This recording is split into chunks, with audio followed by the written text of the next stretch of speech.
छोड़ दो। एक साधु भिक्षा लेने एक घर में गए। उस घर में माई भोजन बना रही थी और पास में बैठी उसकी लगभग 8 वर्ष की पुत्री बिलख बिलख कर रो रही थी। साधु का हृदय करुणा से भर गया। वे बोले, माता, ये बच्ची क्यों रो रही है? माँ भी रोने लगी। बोली, महाराज जी, आज रक्षाबंधन है। मुझे कोई पुत्र नहीं है।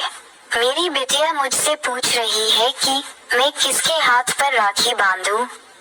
समझ में नहीं आता कि मैं क्या उत्तर दूं। इसके पिताजी भी नहीं हैं। साधु ऊंची स्थिति के धनी थे।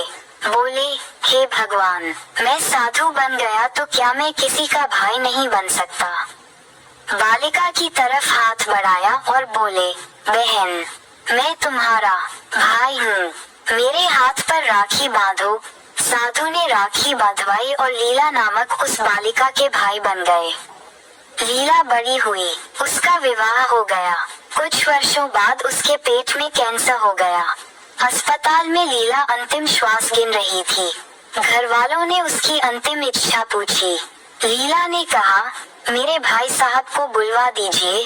साधु महाराज ने अस्पताल में ज्यों ही लीला के कमरे में प्रवेश किया, त्यों ही लीला जोर जोर से बोलने लगी, भाई साहब, कहाँ है भगवान? कह दो उसे कि या तो लीला की पीड़ा हर ले या प्राण हर ले। अब मुझसे कैंसर की पीड़ा सही नहीं जाती। लीला लगातार अपनी प्रार्थना दोहराए जा रही थी। साधु महाराज लीला के पास पहुंचे और उन्होंने शांत भाव से कुछ क्षणों के लिए आंखें बंद की। फिर अपने कंधे पर रखा वस्त्र लीला की तरफ फेंका और बोले, जाओ बहन, या तो प्रभु तुम्हारी पीड़ा हर लेंगे या प्राण ले लेंगे। उनका बोलना, वस्त्र का गिरना और लीला का उठकर खड़े हो जाना सब एक साथ हो गया। लीला बोल उठी, कहाँ है कैंसर? मैं एकदम ठीक हूँ, घर चलो। लीला की जांच की गई, कैंसर का नामो निशान नहीं मिला। घर आकर साधु ने हंसकर पूछा, लीला अभी मर जाती तो?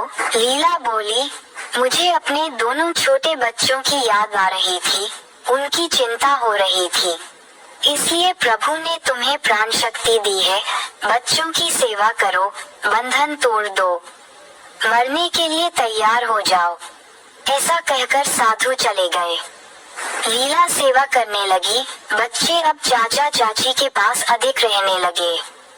ठीक 1 वर्ष बाद पुनः लीला के पेट में पहले से जबरदस्त कैंसर हुआ।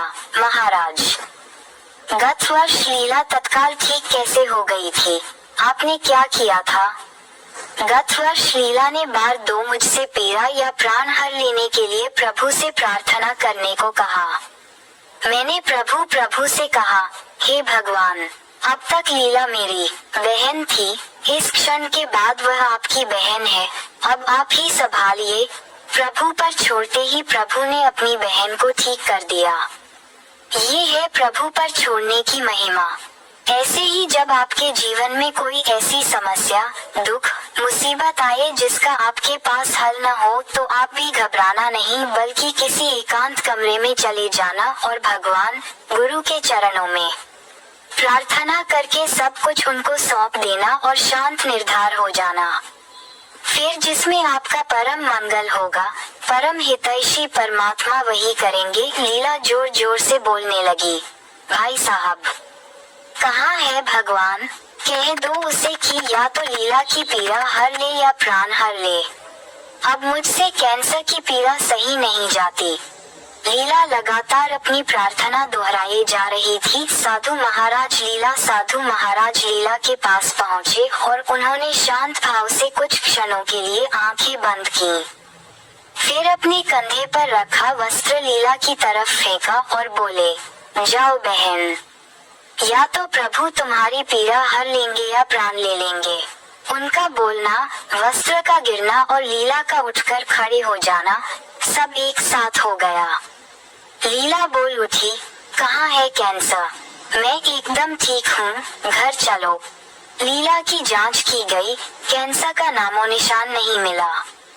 घर आकर साधु ने हंसकर पूछा, लीला अभी मर जाती तो। लीला बोली, मुझे अपने दोनों छोटे बच्चों की याद आ रही थी, उनकी चिंता हो रही थी। इसलिए प्रभु ने तुम्हें प्राण शक्ति दी है, बच्चों की सेवा करो, बंधन तोड़ दो, मरने के लिए तैयार हो जाओ। ऐसा कहकर साधु चले गए। लीला सेवा करने लगी, बच्चे अब चाचा चाची के पास अधिक रहने लगे। ठीक 1 वर्ष बाद पुनः लीला के पेट में पहले से जबरदस्त कैंसर हुआ। वही अस्पताल, वही वार्ड, संयोग से वही पलंग। लीला ने अंतिम इच्छा बताई, मेरे भाई साहब को बुलाइए। साधु बहन के पास पहुँचे, पूछा, क्या हाल है? लीला एकदम शांत थी। उसने अपने भाई का हाथ अपने सिर पर समझाते हुए बोले, भैया क्यों रोते हो? अब लीला का जन्म नहीं होगा। लीला मुक्त हो गई। फिर वे हंसे और दोबारा बोले, हम जिसका हाथ पकड़ लेते हैं उसे मुक्त करके ही छोड़ते हैं। पति का दुख कम हुआ। उन्होंने महाराज, गत वर्ष लीला तत्काल ठीक कैसे हो गई थी? आपने क्या किया था? गत वर्ष लीला ने बार 2 मुझसे पीड़ा या प्राण हर लेने के लिए प्रभु से प्रार्थना करने को कहा।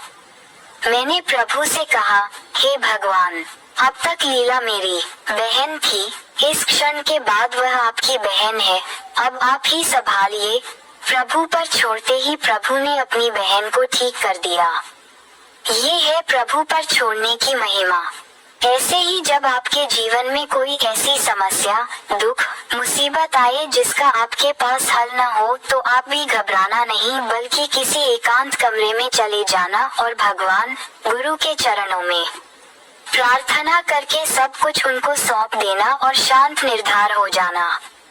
फिर जिसमें आपका परम मंगल होगा। परम हितैषी परमात्मा वही करेंगे। कृपया हमारे चैनल को लाइक करें और सब्सक्राइब करें ताकि नियमित रूप से हमारी सभी वीडियोस आप तक पहुंचती रहें। Please like, share and subscribe this channel. Folded hands, folded hands, folded hands. Thanks folded hands. Jai Shri Krishna. Folded hands.